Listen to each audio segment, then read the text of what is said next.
So here we have the Volkswagen Golf R-Line on a 68 plate. I'm going to start off by showing you inside the boot, and then we'll hop in and run through some controls on the inside of the car from there. As we approach the back of the car, you can see we have reversing sensors, plenty of boot space as well, along with that 60-40 split folding rear seat should you wish to increase this space even further. Okay, now that we're inside the car, we're going to start with the dials. On the left-hand side, we have the rev counter and coolant temperature gauge, and on the right-hand side, the speedometer and fuel gauge. In the middle, you can see the total miles for the car. They are only 7,557. Above that, we have a digital readout for the speedometer. You can change that information by using buttons on the steering wheel. We're on the driving data menu at the moment, so lots of bits of trip computer, fuel economy information, but there are other menus available as well, and you can see me cycling through some of those now. We back out to the steering wheel. The buttons I was using a second ago to do that are over on the right-hand side. We've also got stereo controls on the right-hand side. Stereo controls continue on the left, just here, along with cruise control. Once you set cruise control, you can hit this button. This car is able to maintain its own distance between itself and the car in front, both speeding up and slowing down automatically depending on the car in front speed. In the center is where you'll find the touchscreen for the car. So we're on the radio menu at the moment.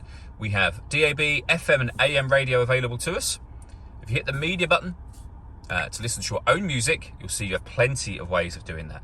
And they include Bluetooth audio, so you can not only make and receive phone calls, you can also stream your music wirelessly once you've paired your phone, of course, and that is done by hitting the phone button just here. We've also got satellite navigation up in that top right-hand corner. There's a full video showing how the sat-nav works, which you can find on our website and on our YouTube channel as well. Below that, we have air conditioning, so you can adjust the temperature, fan speed, direction of the air. The air conditioning's on at the minute, so that's off, back on again. We've got a rear heated screen.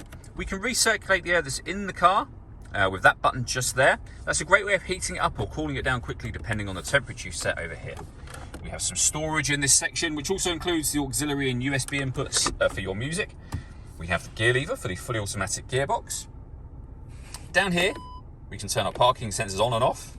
We can turn off the stop and start. This car is designed to cut out when it's stationary in traffic, which will in turn save you fuel. You can turn that system off. And this button will change the driving setup of the car. So you can put the car into eco, normal, sport, or individual. And under individual, these are all the things you can customize yourself.